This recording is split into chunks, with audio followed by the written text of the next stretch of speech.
Mbote mbote bandeko na ngai, mbote bana Congo, mbote ba yindo nyonso, ngai ndeko na bino na ye lisusu lelo poto solo na bino. Nazali na esengo makasi ya kosolola ba mama ba papa na ngai ba yaya ba leki.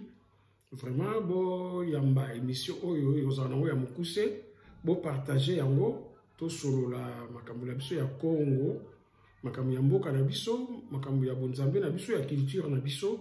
Po boyebi o ezaka la seule chaîne o elobelaka makambo bonzambe na biso, elobela culture na biso, chaîne to bengi Congo Africa TV, chaîne Congo Africa TV.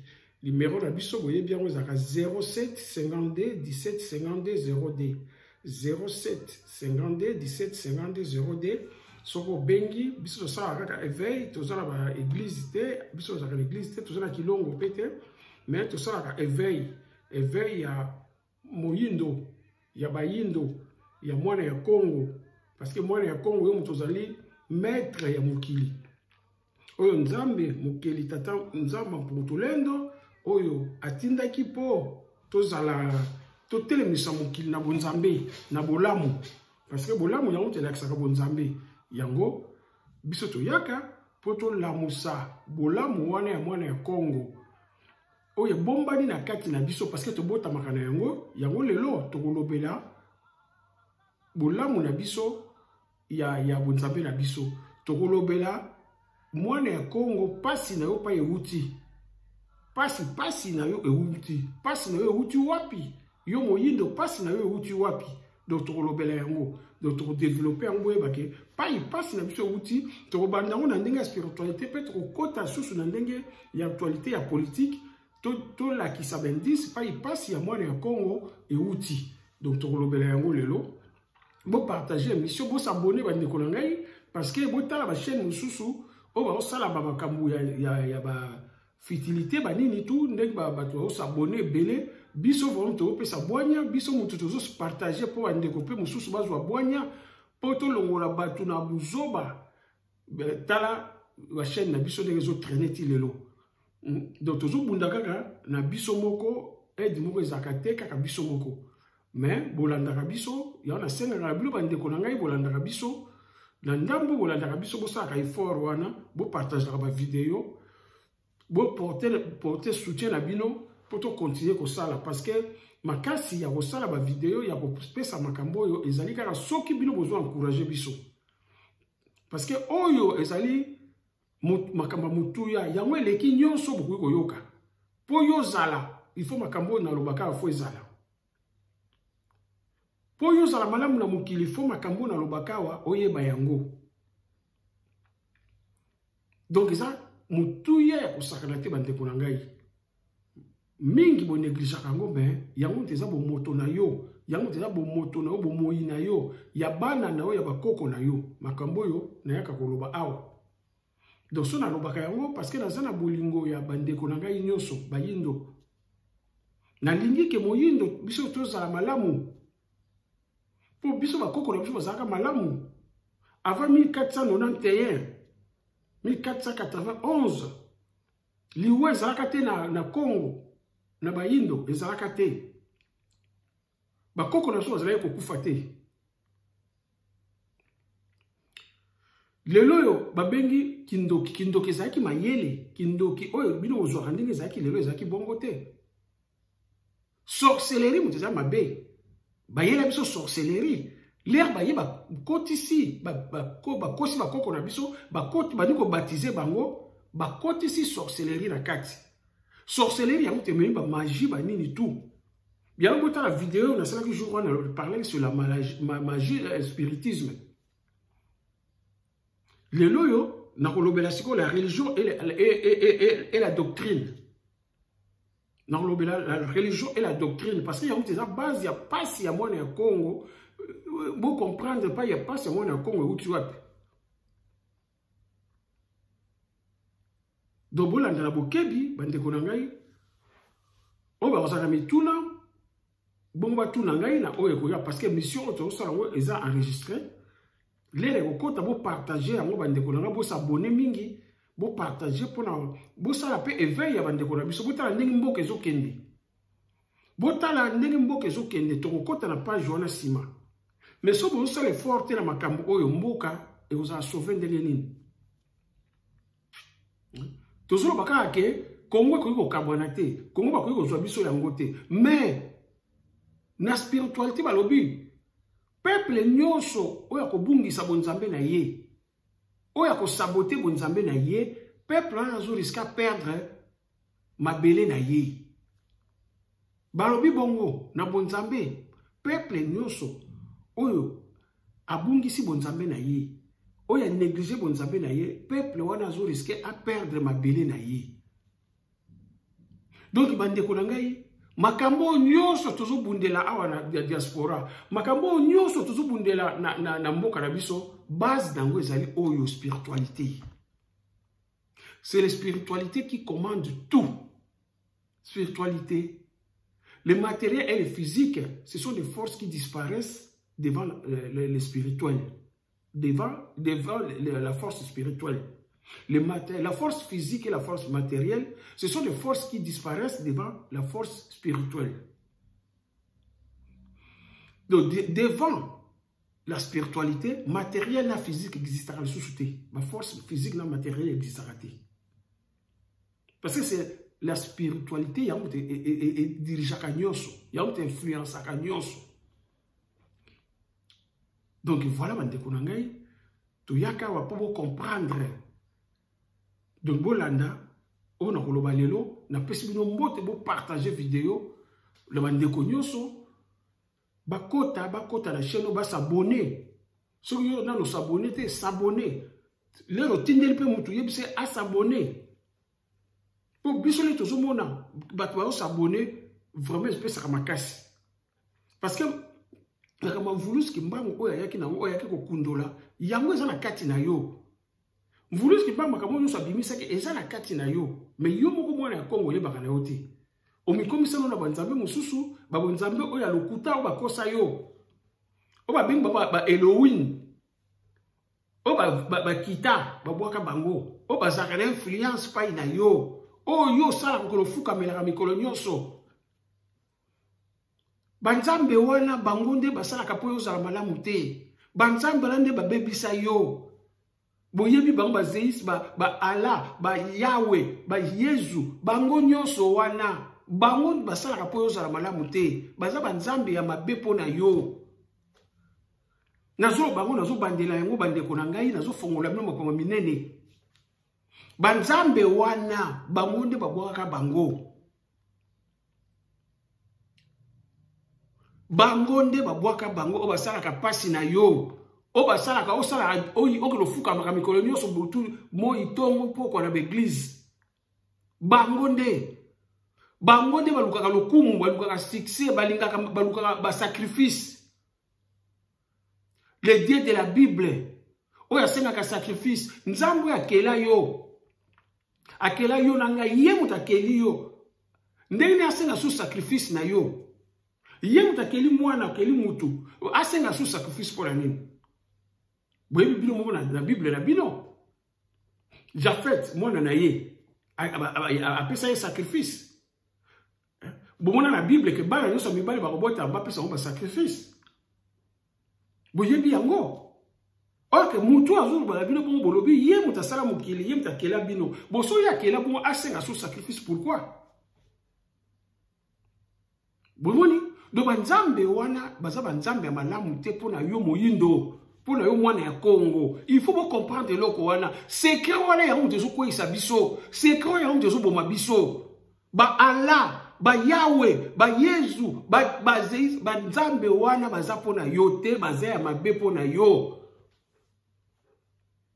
Il y a un plus beau côté na psaume 82, chapitre 82 na psaume 82. Bon, mona banzambe basangani nzambe mona kati azo sambisa banzambe mususu. Bino kasa azo sambisa mo poani. Azo sambisa bango parce que banzambe mususu wana bango bakanga mukili balingi te bana bayeba bolamu bazala bolamu te yana azo sambisa bango.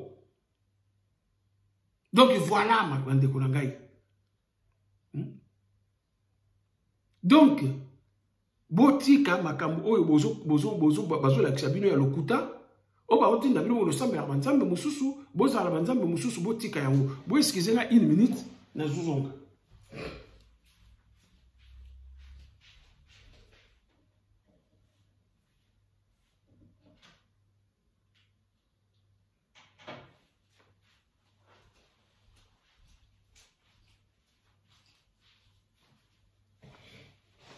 Banzambe wana nde bango basala bongo bo doraka bango baza banzambe oyo ya yote bango ba nourisaka nourriture na bango ezali souffrance na yo énergie oyo ozo dépenser na souffrance na yo yango muteza bilei na bango yango mutesala ka bango ba mata parce que l'air yozo souffrir ozo senga kaka yango to benga be Grégor obo kino sambelaka l'air yozo souffrir énergie nous autres dépenser pour nous senga pour nous luka pour nous sabu yango bango esaka bango bazala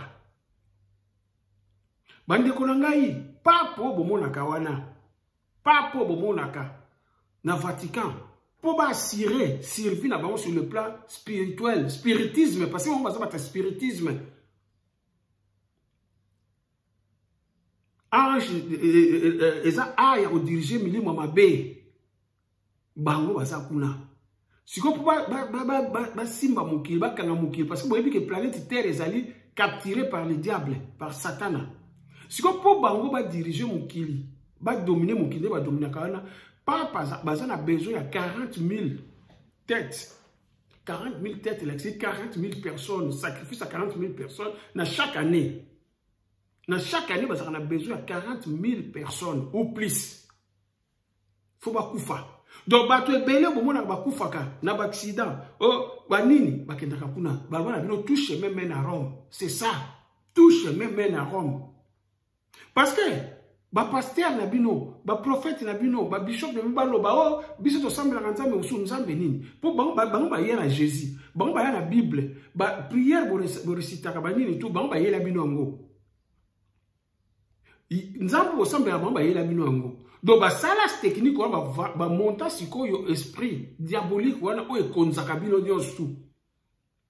Si on l'air yozo sambe la bango, et la pasteur ozo diriger l'église, ozo prophète vanini tout. Donc, mili mwana babe mute dirigeaka yo. Yango mute salaka yo. Soko sala kisi ya magite, mili mwana yango de pesa oh nazo mona makambu. Oh balaksi nga iboye. Oh balaksi yango mute zo sala yango. Parce que ça n'a intérêt moko boye. Parce qu'il faut battre la yum to sale la bango.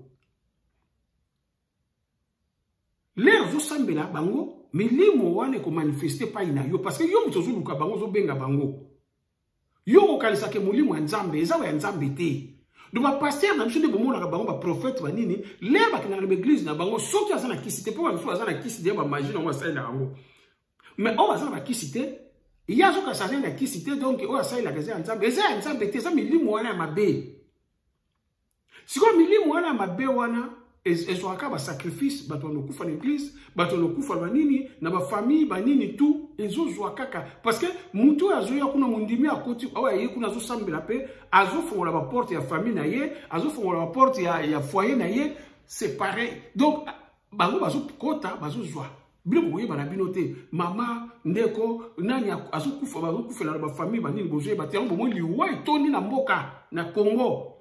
Parce que bino bozo ko sambela bino bo fongola ba porte bino bo sambela banzambe wana bozo fongola ba porte parce que bon bazana besoin ya sacrifice ya ba sacrifice wa pour bon bazala na so fongola bino makambo yo yebite mais c'est ça la vérité donc les ko sambela na l'église wana les ko ndaka wana bozo perdre énergie mais par contre bozo fongola ba porte oyo et je sens que dans ma foyer, dans ma famille, bazo zo batu parce que yo font les portes. Donc il y en a le bar la vidéo moi na sala ki na lobi moi na Congo comme ndoki ya famille na ye. O comme mo loki ya famille na yo. Ozo comme yeba na yo te. Bozo yeba yango te. Ya to bengi bolobi na bino ke bozo na péché mortel.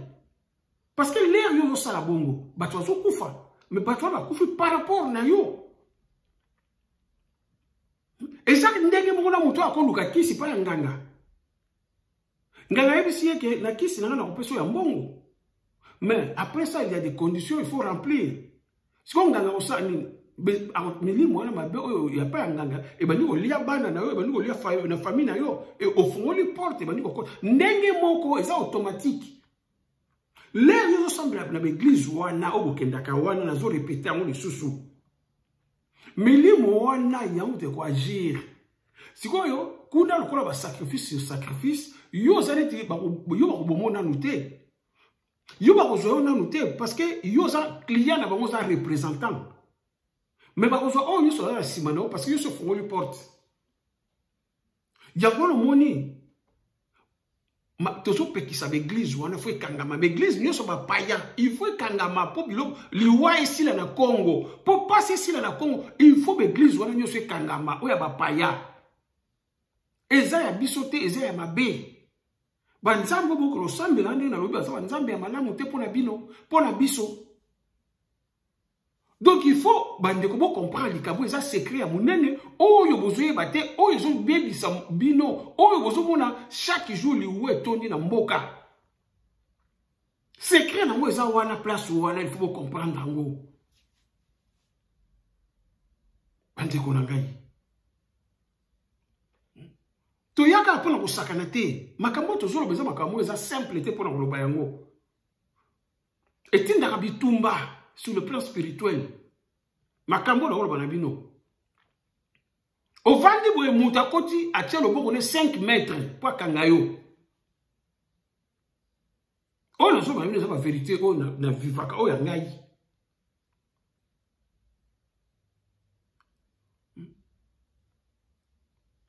Mukonzi na bango wana ba konzi na bango wana o ya mystique ya ba monde ba mulili ba nga ba yela ngai azo prepara likolo boye nazo tala yebo nde nazo ba boye na yebi na so mona nde na yela ngai ngasko na ba na lingala pona nini siko ba tuwana est-ce que nazana problème na bango pona ba ya ba mena bundi sangai bongo soki makamona lo ba rezerve lokuta pona nini. Parce que baloba babundisa ka keloko oyo ezo oyo c'est important. Babwa ka libanga na manga oyo ya hotel. Bo soki sikoyo ona lobaka eza bongo te. Pona nini babilo ka bongo salamaka. Na poser une question, bo répondre ngai. Mais lokola toza bana ya mvuluski mbangu. Oyo azali na nguya nyoso. Donc biloko wana eza ba biloko mike. Parce que toza likolo na ngo. Kimbangu aza mokonzi ya nyoso nga aza mwana na ye donc naza likolo ya nyonso parce que naza kimbangu ya moke aza na kati na ngai kimbangu aza na kati na ngai comme aza na mwana ya Congo nyonso aza na kati na ngai aza pe na kati na yo papa mama mais yo yebaka na yo te yango komisi mowumbu donc yo aza na kimbangu na kati na yo bazwi kimbangu wana ba étouffer ye ndenge basali yango na l'église o bakosi bino ke balobela kimbangu mais soko kila l'église wana bango moko bakuma banzambe bamikomisa banzambe bango moko bakumbisaka bango moko kimbangu existaka susu te kuna betufa ye babungisa ye baboma bana ya Congo oyo so baza kuna bakufa kimbangu azala ba Congo ba accident mikolo nyonso banzela ya ba Congo ko ba accident air nyonso pa kimbangu atele atambola butu moi pa kimbangu avandaka pa nzoto mvulusi kimbangu evandaka bana ya Congo bakufa mikolo nyonso na ba accident bongo bamusu ba uta ko sambela so disa ba uta ba ko sambela ba uzongo basele ba accident bakufi pa kimbangu avandaka ndeza ka bongo pa nzoto mvulusi kimbangu ezali na bongo bande ko ngai bo sosola bo bande ko sosola parce que tozaka ka te tolo baka nyonso mais mususu pe yo moko yo comprendre ngo oyeba makambo tozoloba kimbangu aza nzambe makambo mineno ya sali avaya na mukili azola musabatu bakufi azobikisa ba maladi nyonso ayena mukili asali ba makamu isi ndenge na ndenge atelemisi azongisi ba moye atelemisi ba moye atamboli kolo ya maya la musiba to bikisi ba ndenge na ndenge bon sikoyo pa ya zali pa yona ndi bato akufa kebele na banzela wana bamboka wana nyonso bato akufa kebele bon ba accident ndenge na ndenge na bato bazo ba eko sambela fuka kufa bon pa ine bo bino ndimi kimbangu azali ya wana non bandeko non Voulez que vous ayez nzambe donc azala bolamu azali bolingo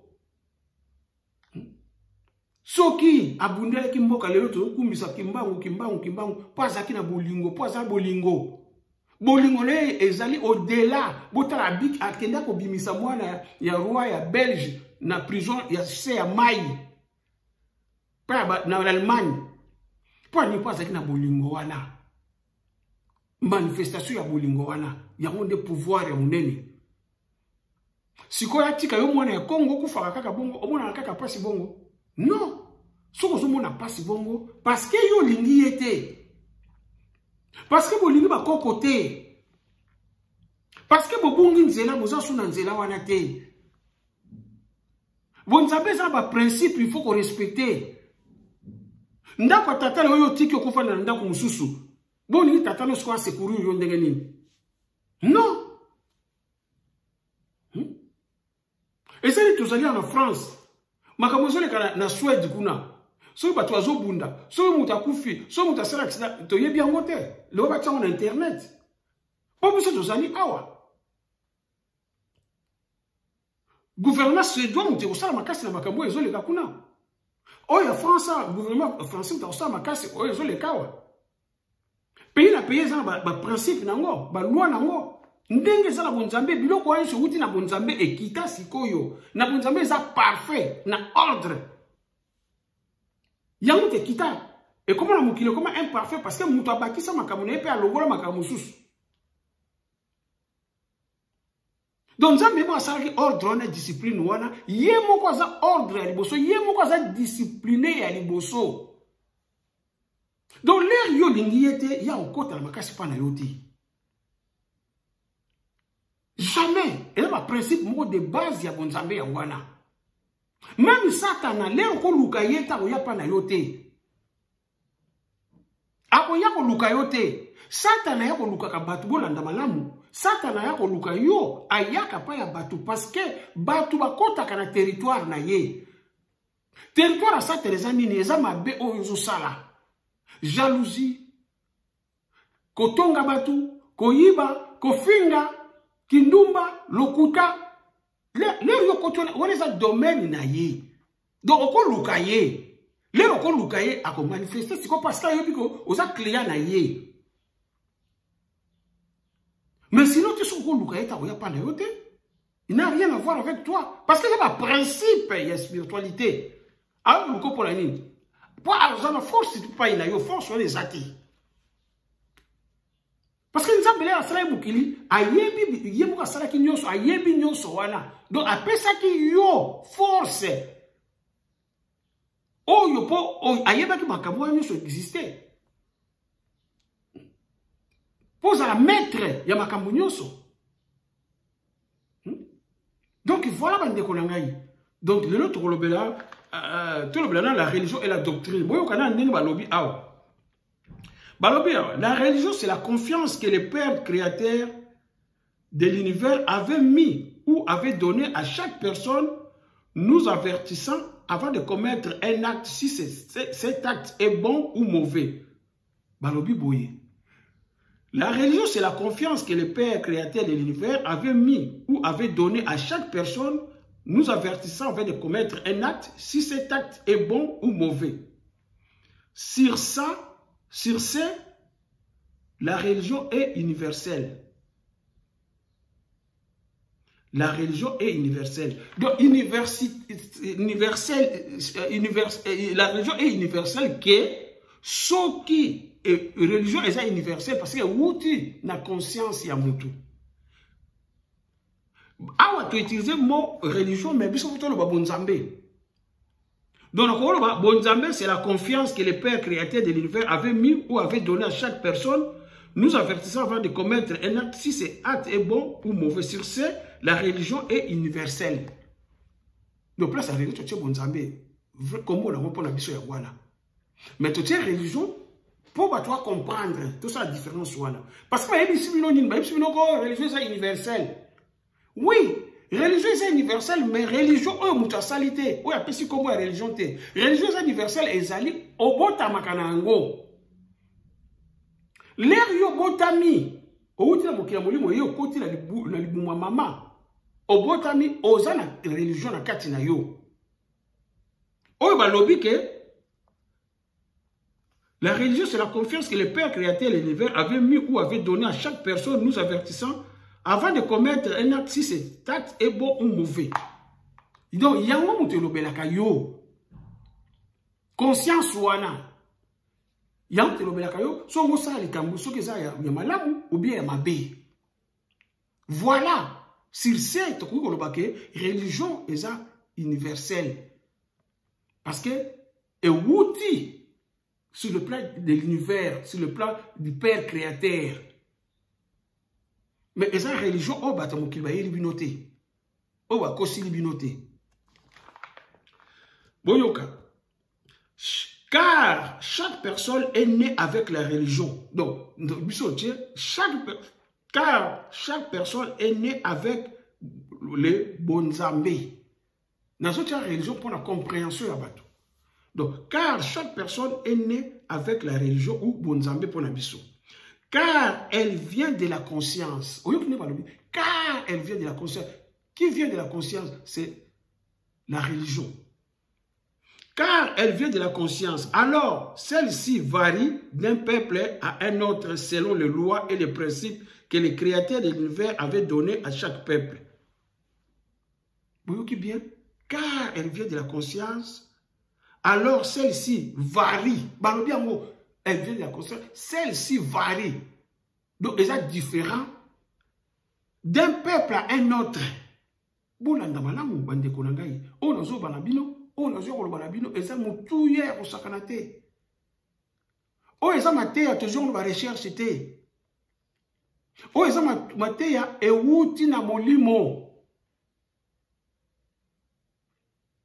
euta na molimo, euta na ninyo yote na ba recherche te, nulle part comme nango. Yana lobi na bino bo s'abonner, bo s'inscrire dans le groupe na biso WhatsApp pour bolanda makambo oyo parce que na groupe WhatsApp tout ça va partage chaque vendredi. Mais sous condition, ba condition ezali. Mon pour vous voir, oh, ils allaient très profond, ils allaient. Oh, toujours le besoin très très léger. Mais quand même, tu as votre la profondeur. Donc voilà. Car car elle vient de la conscience, dans la religion, Bonzambe ou de la conscience. Alors celle-ci varie d'un peuple à un autre, selon les lois et les principes que les créateurs de l'univers avaient donnés à chaque peuple.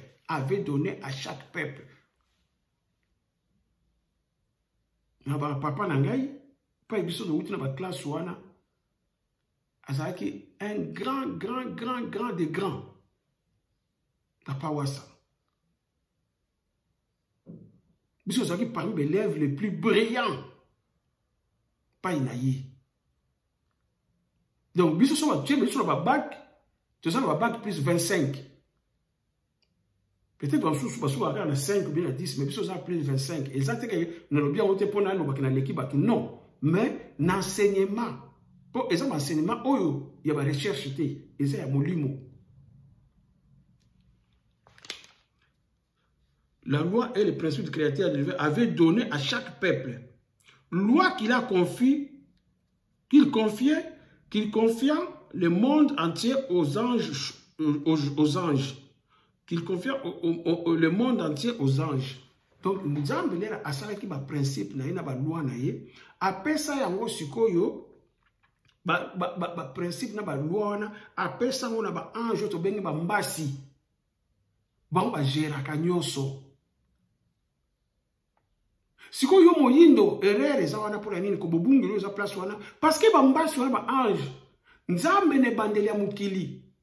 Chaque race, il y avait 4 races. Chaque race ezala qui na bambasi na ngodo ba ange na la même couleur que toi. Na lobaki il y avait 4 autour du Père créateur, il y avait 4 êtres vivants.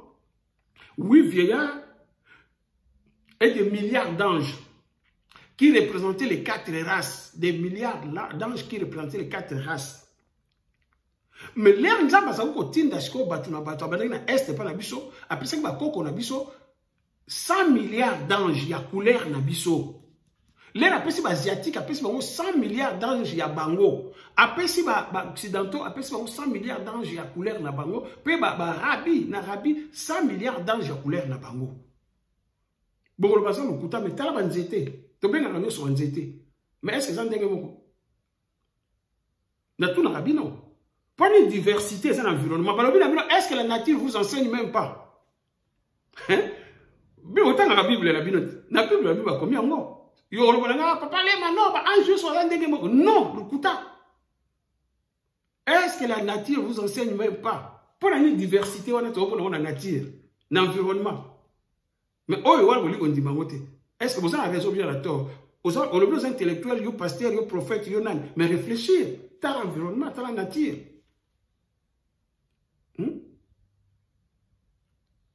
Donc, il y avait, après ça, on a bambas, chaque race et ça, na bambas, na ngoto ben ba ange, na ngo, gera kamukili.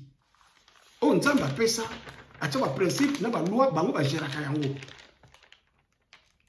Ces variétés s'appellent les doctrines spirituelles divines. Donc, la variété wana nyonso, ya bonzambe ba bengi yango, les doctrines spirituelles divines. On va continuer. Lorsqu'un peuple prend d'abord conscience, alors viendra la doctrine spirituelle divine. Lorsqu'un peuple prend d'abord conscience, alors viendra la doctrine spirituelle divine. Il faut d'abord peuple avoir conscience naïe. Soit une conscience oh ya zali. Net moyindo moi na Congo faut avoir conscience oh yo zali moi na Congo. Yeba ba koko na yo yeba bonzambe na yo yeba culture na yo. Jour où vous avez conscience na ngo l'air bino bana ya Congo vous avez conscience wana. Jour wana nini eko ya sikoyo la doctrine spirituelle divine c'est ça la base de tout. La l'air conscience on eko ya eko pesa biso la doctrine spirituelle divine wana ya ngo te kotinda biso to manda ko créer to comme fort to manda ko inventer. Voilà. To comme la protection ya biso. Voilà, la doctrine spirituelle divine qui accompagnera la conscience vers le développement, la création et l'invention. Bien. Lorsqu'un peuple prend d'abord conscience, alors viendra la doctrine spirituelle divine qui accompagnera la conscience vers le développement, la création et l'invention de ces peuples. Sans l'éveil de la conscience, la spiritualité divine ne servira à rien. Bomoni? Donc, na l'air bozoye babolingi te makamo tozo balabino ya bonzambe na biso. Na l'air bozo négliger yango. Na l'air bozo na prise de conscience nango te ya makamo tozo balabino. Alors, la spiritualité divine ne servira à rien. Et au servir n'a rien. Et au servir n'a rien, bande konangai. Il faut moi na Congo oye papa yo uta. Oye ba yo zali nani. Oye ba identité na yo, source na yo. Pourquoi on a maîtrise ya nyoso. Mais moi na Congo zo vivre la ignorance. Ta ignorance on n'est pas zo memayo. Ignorance on est commission moumbu. Ignorance on est silicio mayele nyoso. Okomi muntu, olongwe muntu okomi nyama. Olongwe muntu okomi mutakukufa. Parce que énergie vitale wana ezo sala lisuute na kati na yo. Oye sala ke mutu azala éveillé. Voilà bande konangai.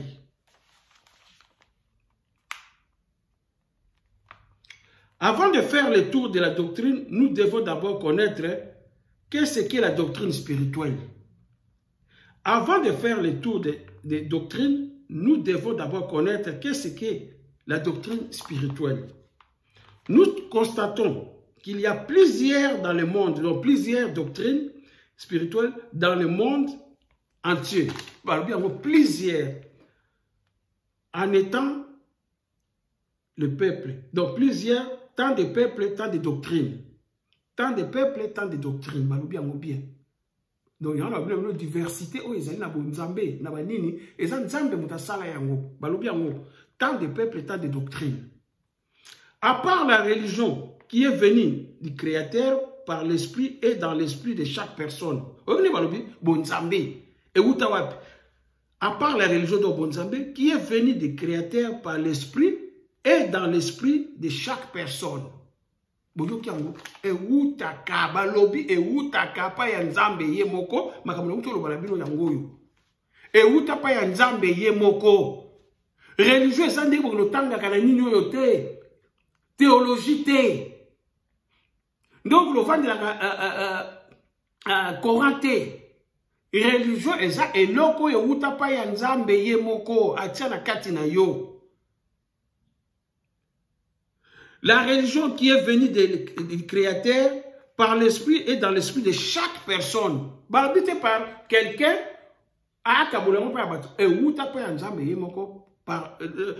par l'esprit et dans l'esprit de chaque personne.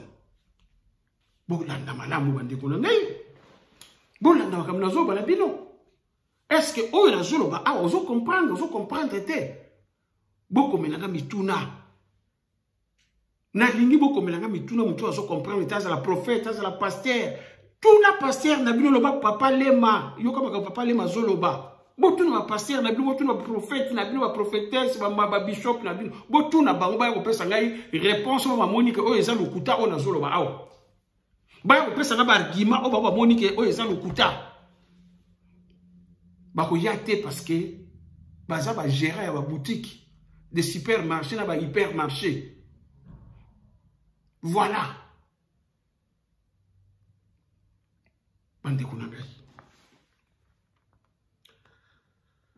Les doctrines émanant des personnes physiques de chaque peuple ayant réussi ses lois et ses principes spirituels que le créateur de l'univers par l'intermédiaire de l'esprit créateur.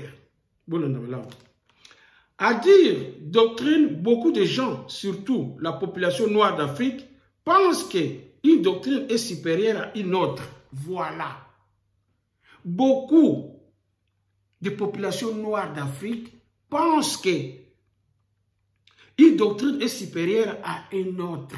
Non. Non, yango na bonzambe na biso balobi libanga moko te oza likolo ya libanga mosusu. Comment nzamba sali mokili na ye biso pe toza bana liboso to longola na kibala liboso mais nzamba sali mokili na ye. Apesi ba asiatique ya bango, apesi ba arabi na ba arabi ya bango, apesi ba occidentaux ya bango. Kaka yo moyindo nde apesi yo ba africain noir, apesi biso le côté. Vraiment, bofinga kanzambe na niveau moko, c'est pour ça on dit c'est péché mortel. Là tu vas commettre péché mortel. Yo tata maman vani na ndako na yo. Ozo bota bana, ozana bana. Ozo continuer ko landa banzela wana. Bozana péché mortel. Bozana boko perdre ba âme na bino. Et puis bonzambe oyo mikoleko ya na Congo oyo ya ezo ya place na bino ezalité.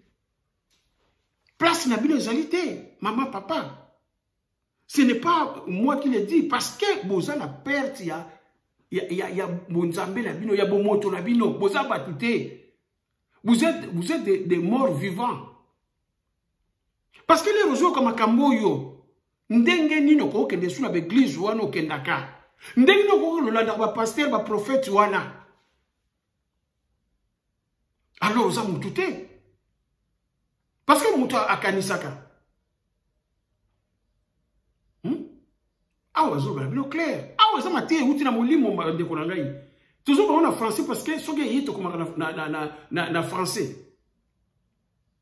Papa Langai, il est en français parce que Zoya. Mais il faut que en français pour moi, il y a simple pour ça vite fait.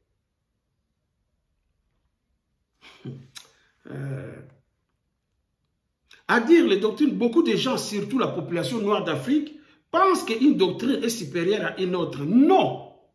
Chaque peuple a sa doctrine qui leur avait été donnée par l'intermédiaire des messagers qui étaient choisis parmi eux. Chaque doctrine a des valeurs et des réactions spirituelles que les créateurs de l'univers avaient données à chaque peuple. Pour l'Andamalam. Surtout la population noire d'Afrique pense qu'une doctrine est supérieure à une autre. Non. Chaque peuple a sa doctrine qui leur avait été donnée par l'intermédiaire des messagers qui étaient choisis parmi eux, et chaque doctrine a des valeurs et des réactions spirituelles que les créateurs de l'univers avaient données à chaque peuple. Parlons bien à chaque peuple. À chaque peuple. Ce n'est pas ça la diversité. Ce n'est pas ça la diversité. Hein, pasteur, oh prophète, oh maman, mondimi, oh yoskolola na bangengenge, oskolola na baki mwenza pour rien, konyokwama. Ba ange déchu wana ba sa ba tia au piège. Ba là, ba Yahweh, ba Jésus, ba Grégor wana nyosu, ba Zeis, ba roi soleil wana nyosu ba sa au piège wana pour atungisaka yo po nyokwama. Oyo ko sambela kala ki mwenza, oyo ko sambela na bangengenge eza bango. Balingi yote. Bazaya yote. Léopold Da lobela kibino. Léopold Da lobela kibino. Hein? Makamona zoloba est-ce que na kosi?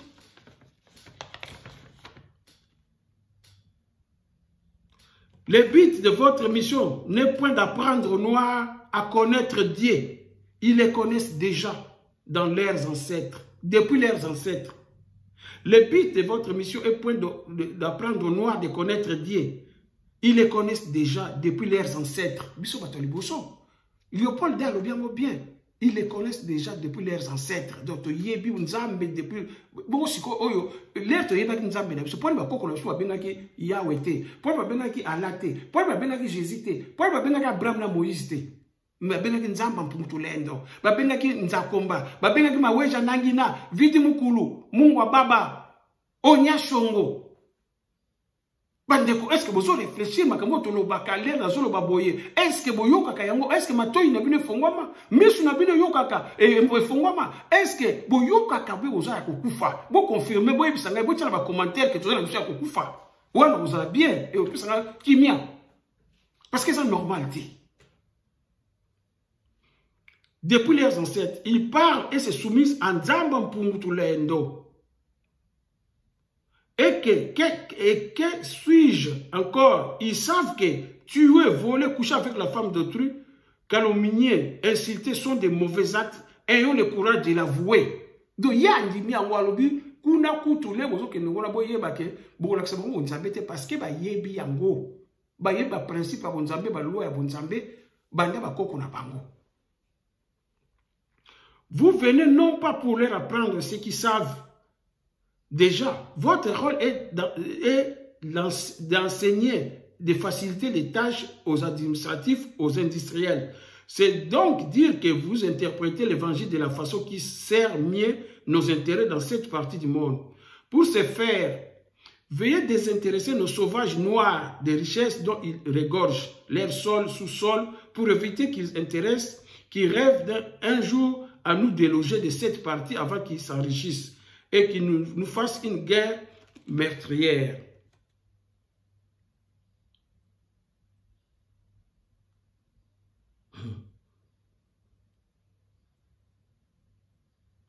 Ainsi, ainsi, insistons particulièrement sur la soumission et obéissance comme un aveugle. Cette vertu s'applique mieux aux élèves.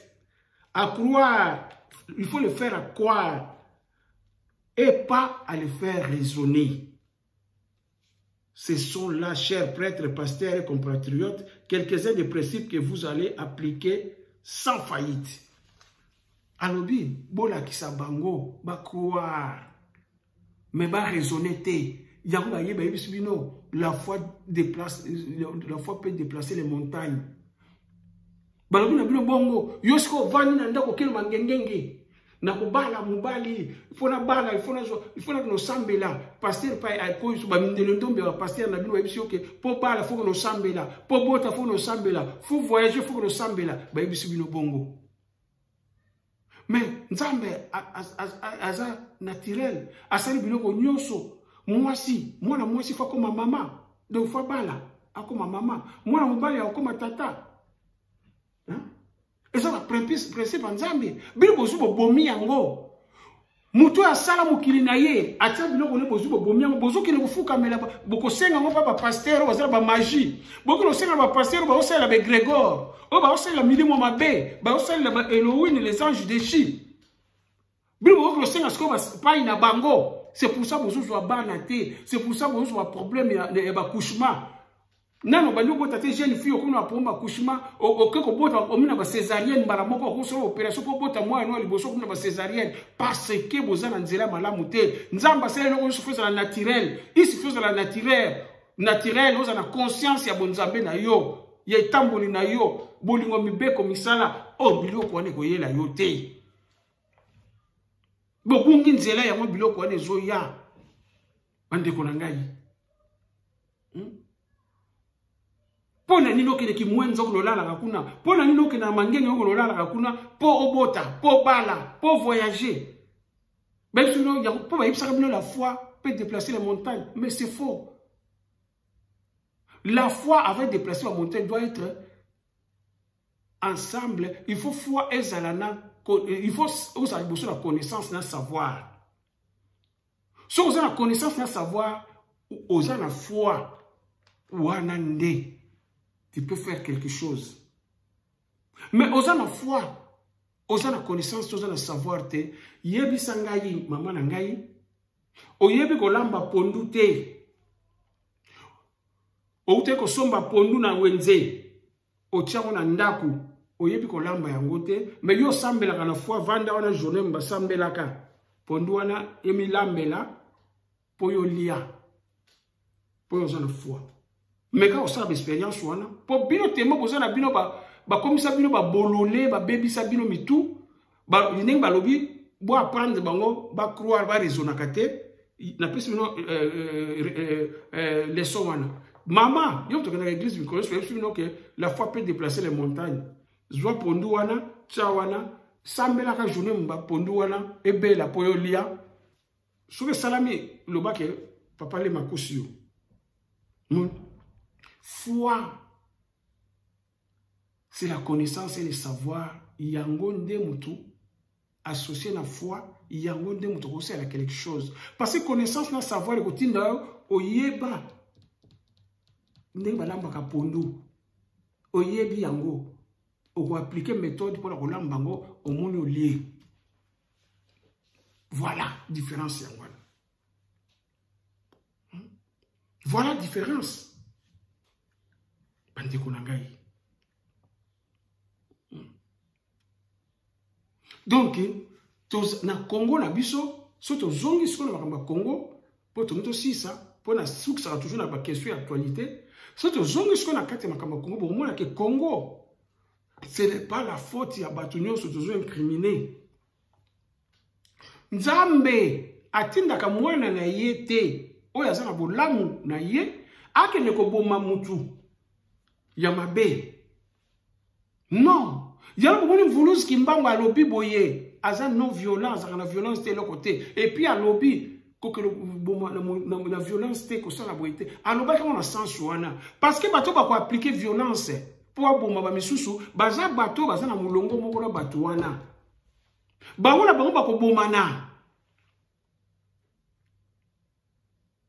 bomana mais yo za na bonzambe yo za mwana ya nzambe nzambe kolinga te ko loboma muto simba bakile ya mutu parce que na mubibeko eza soki 5 mibeko parce que muso eza ba principe na kati wana nzamba pekisa ko boma mutu ko tangisa bakile ya mutu bon ndenge ni squat tinda yo ko boma donc nzamba ko sala ke ba circonstance wana okutana na ngote parce que yo za mwana na ye alors ngasi biso touche te yalo a partir wana bomuni bible eza loko moko ya malamu te.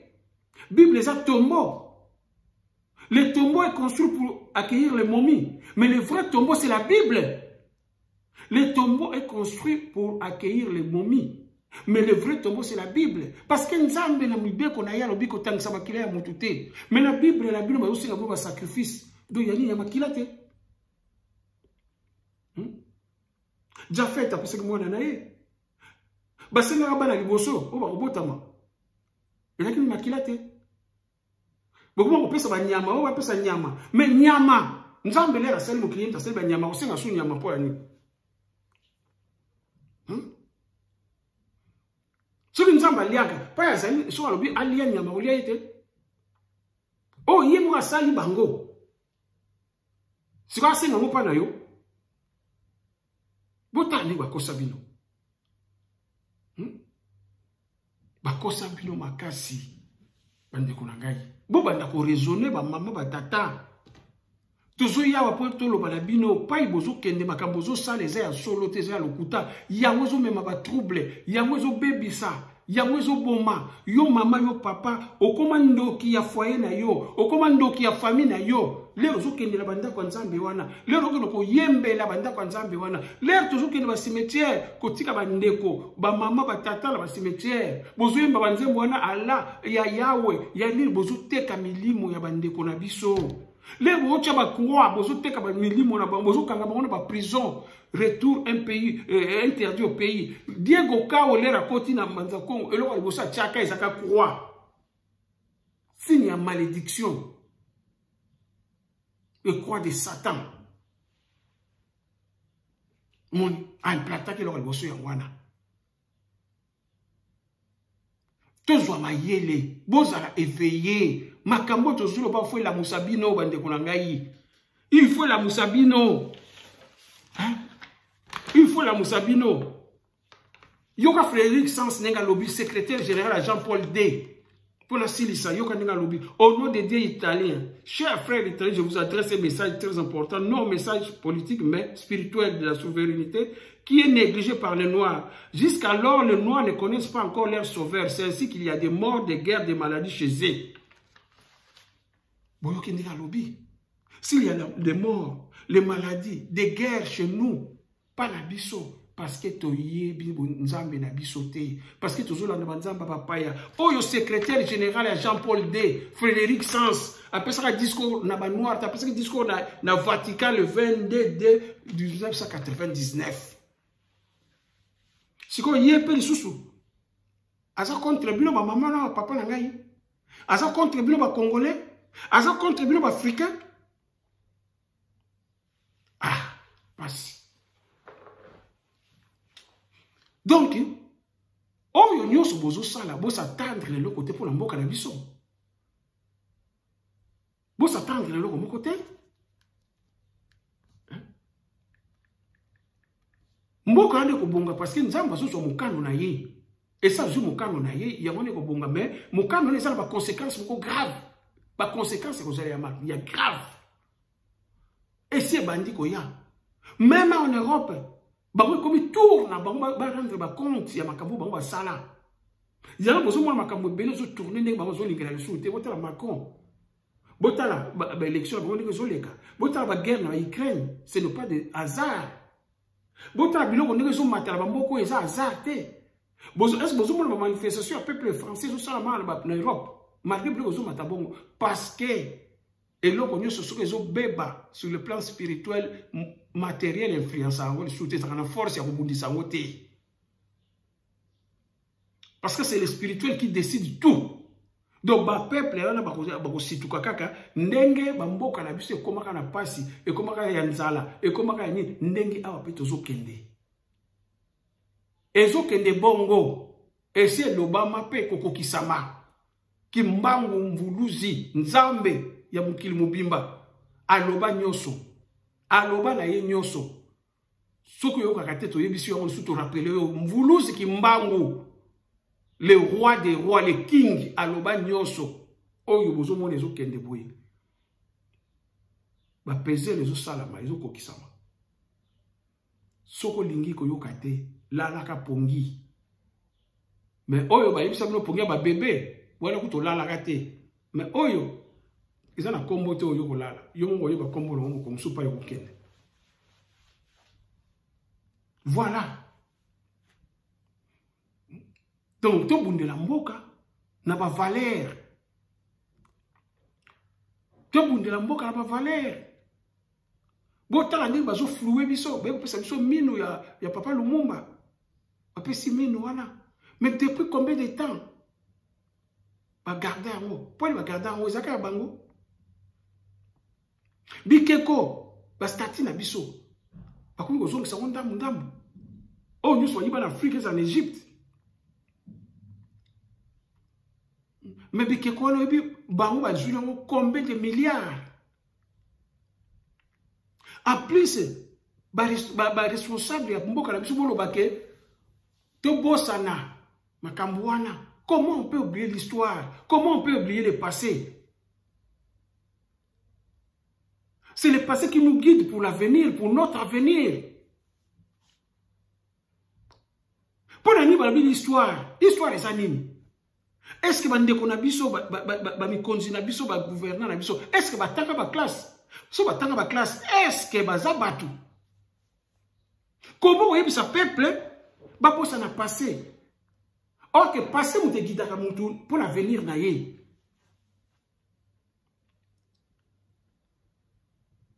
Le passé, c'est l'histoire. L'histoire, c'est quoi? C'est l'étude, c'est une science qui étudie le passé de l'homme.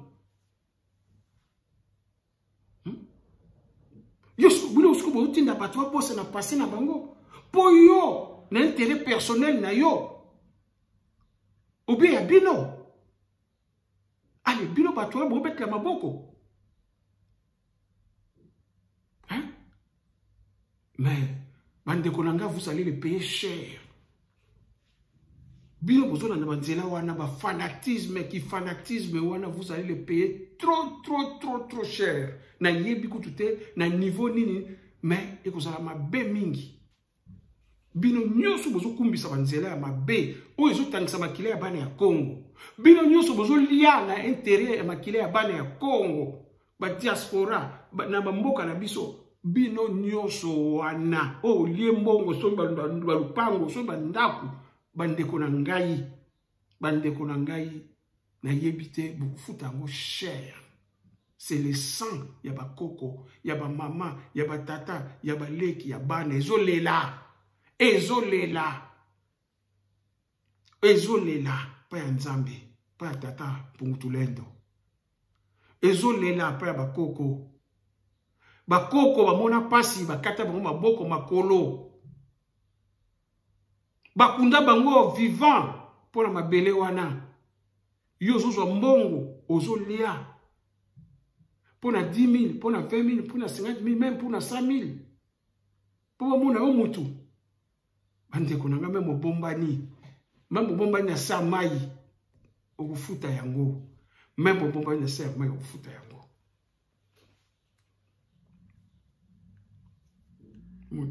Donc, botika va ventir na kombo ya Congo.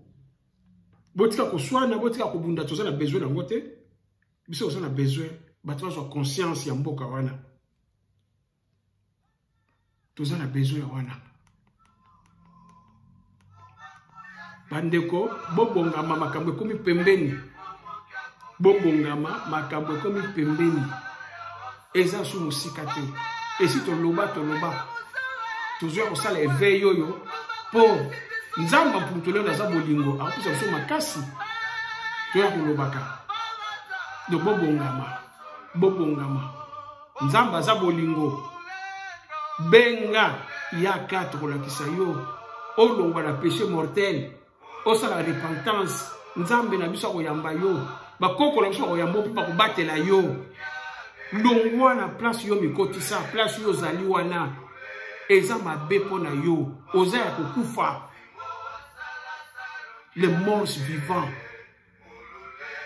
botika okeno lexa na l'église wana na ba supermarché wana ba boutique wana ezo memela boka ba malédiction memela boka ba pasi ça la violence bimana ba place wana bimana ba biloko bakanga yo. La vraie délivrance c'est les connaissances et les savoirs, mais c'est la vraie connaissance et le vrai savoir. Donc voilà bande konangai pour aller na suki awa to kuta na direct la semaine to ça la direct d'ici une week-end na pesi no mbote pa ibozali o eza chaîne na bino Congo Africa TV 07 52 17 52 02 bo partager émission na sepela que émission les gars bo partager ki yango to continuer bon to partager parce que awa là ce sont des réalités, ce sont des vérités réalités. Parce que la vérité faut comme la réalité. Si tu as la vérité, bah vous combattre en haut. Mais si comme la réalité, et la réalité. Donc awa ndé le belakabongo, awa ndé bo solo. Pour awa ba recherche, toujours ba recherche c'est awa et outil na yemoko mokeli na biso. Donc voilà ba maman ba tata na pesu no mbote bipai bozali nzamba pour tout le monde na ba oyo nyonso ba okabla ba vidéo oyo ba ko partager nzamba pour tout le monde apesa bino kimia na mabota na bino bipai nyonso bozali na kombo ya Mbuluski Mbangu matondo mingi.